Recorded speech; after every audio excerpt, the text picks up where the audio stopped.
Hey, what's going on, everyone? This is Mitch. Hope you all are having a great week. Hope you all had a great Wednesday so far. I want to start off this video by saying I'm going out of town tomorrow evening, so it's probably going to be my last video of the week as far as the computer setup and discussing with y'all weather in detail. I'm going to keep y'all updated each day on what's going on, but I can say with some pretty decent confidence that I don't see anything crazy coming up.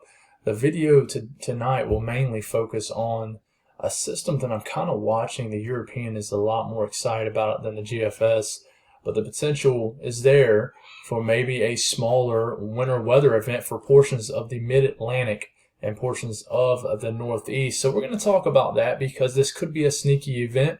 This is more so northern stream driven, meaning that two pieces of energy really isn't coming together. It doesn't look like to create a big-time coastal system, but there is the potential that it could. So that's what we're going to break down this video and talk about briefly what can we expect the first part of December, because there are rumors around. I would not call them rumors at this point, that we're going to have a warm start to December, which is kind of disappointing for the holiday season for me. I know, I like it. I wish it would be cold and snowy for the entire month of December. To me, that puts you more in the holiday spirit for sure. But if you guys have not subscribed, hit the subscribe button. Sorry if I lack of energy. I normally don't make my videos this late, guys. If y'all don't know me, and I've said it before, I go to sleep at about 8:30 every single night. I'm in bed and then up at 4:30, so normally I'm in bed by now. But making this video, giving y'all an update, I always will keep y'all updated even when there's not a lot going on. So thank y'all for the support. Subscribe if you haven't. I keep y'all updated every single day, and like the video if you like it. And thank y'all for tuning in this evening. So what we're going to do is briefly mention what's going on right now. Coldest air of the season. It's actually 33 degrees here at my house already at about 8:30. So we have not hit a freeze. We did not this morning still, but we are no doubt hitting it tonight and probably will here in the next hour or so, get below a freezing mark. So, you know, if you haven't seen freezing and you're in Georgia, the Carolinas, chances are you're going to see it tonight. So temperatures, you're going to wake up to probably the mid-20s. This is underdone, actually. The HRRR model is. It's actually going to be much colder, and especially South Carolina, the Carolinas, a lot of North Carolina, and portions of South Carolina is already below freezing right now at this hour. Then obviously more north, you're definitely well below freezing already at this hour, which is around 8:30, 9 o'clock when you're watching this, or whenever you are watching it. It's probably, if it's later, then obviously it's colder. And then tomorrow we warm up very quickly, but it's still going to be a pretty chilly day tomorrow. Unless you're in Texas, Louisiana, Arkansas, even up to Missouri, we're warming well into the 60s and 70s for your Thanksgiving Eve. A lot of people will be traveling. I will be traveling right after work tomorrow, heading up to North Carolina mountains for Thanksgiving. But let's talk about the storm that I've been mentioning a little bit over the last couple of days. First off, we were talking about this one a little bit in a couple of videos. This will move through. Depending on where you are, this will create a little bit of rain for your Thanksgiving. This will continue to move throughout the East Coast. And it's going to kind of like be the system that happened a few days ago. Yesterday and the day before. Very quick moving cold front moves through, brings in basically a reinforced shot of cold air for the weekend.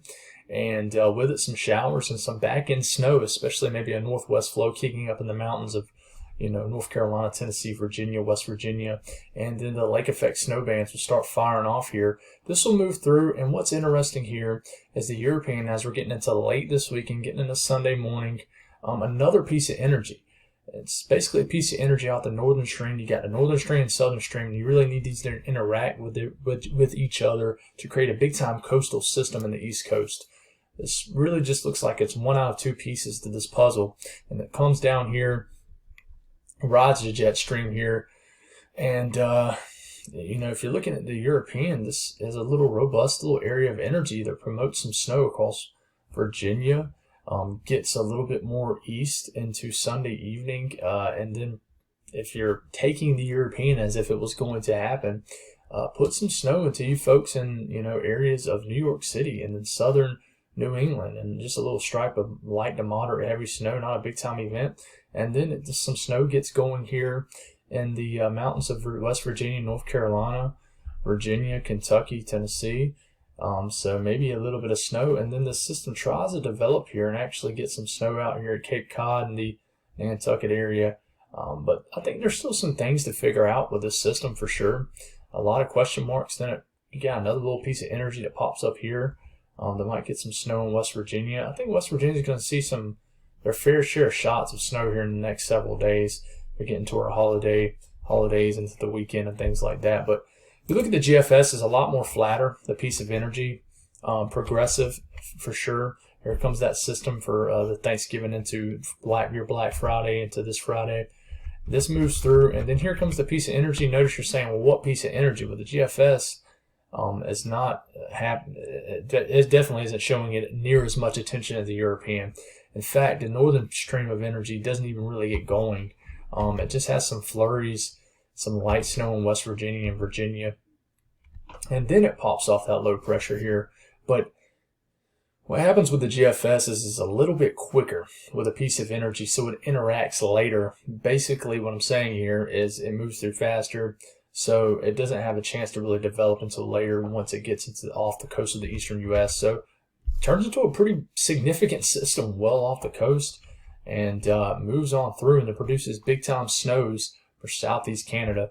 But, still got a lot to figure out. At the same time, you got lake effect snows popping up. Then it's a little bit more robust with that second piece of energy as we're getting pretty far out. We're getting into the first couple of days of December, but still, that's really too far out to really care about, to be honest.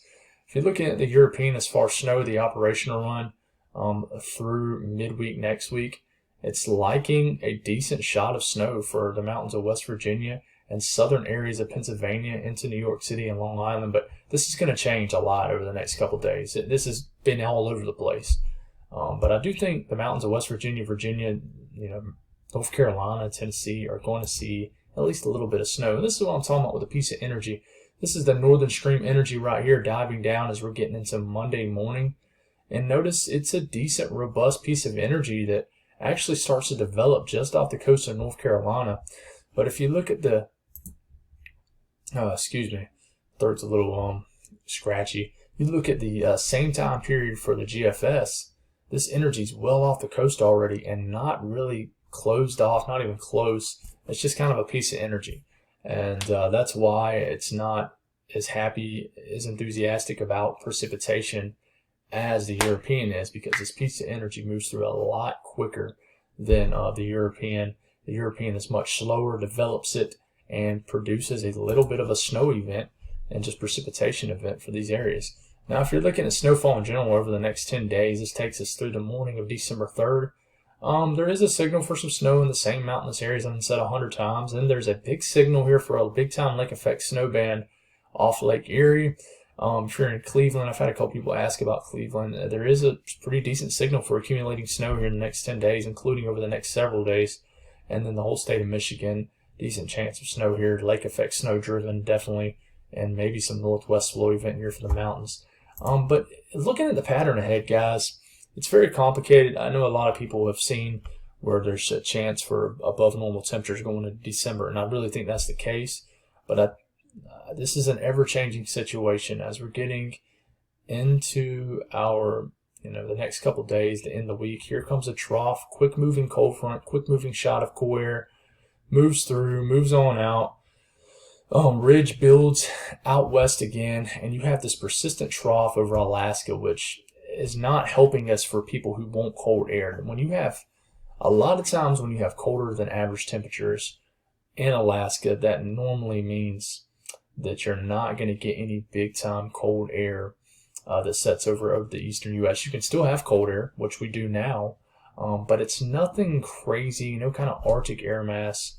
It's not really a great pattern when you're trying to look for snow or winter weather really far south, especially this time of the year.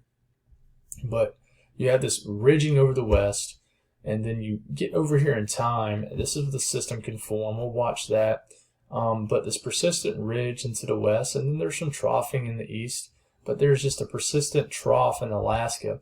Eventually, it's going to not play well in our card for cold air, because eventually just the stubborn trough up here gets some Pacific air that eventually invades our pattern, which basically means that we can have some warmer than average temperatures that move through. But still, if you look at the EPS, there's still troughing in the east.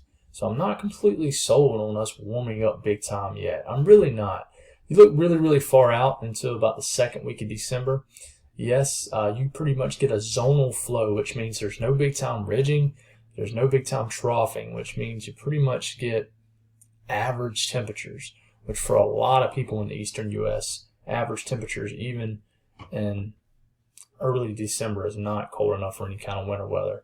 So we'll have to watch. It's just a persistent pattern that's been in the trough in Alaska is going to prevent any kind of big time cold. So that's all I got, guys. Honestly, nothing to really break down detailed wise. If y'all got any questions about your specific location, please put in the comments with Thanksgiving coming up. I'll keep y'all updated tomorrow. I'll get an updated video in tomorrow somehow, some way. But it's going to be, the updates are not, it's going to kind of be like when I went to Gatlinburg. The updates are not going to be as detailed as I want them to be. So happy holidays if you don't watch my videos again. Hope you have a great Thanksgiving. God bless all y'all. And thank y'all for the amazing support. I'm very thankful for all y'all in my audience. I can tell you that y'all have been an awesome family for me. So I appreciate everything and all the support. Y'all have a great night. Stay safe.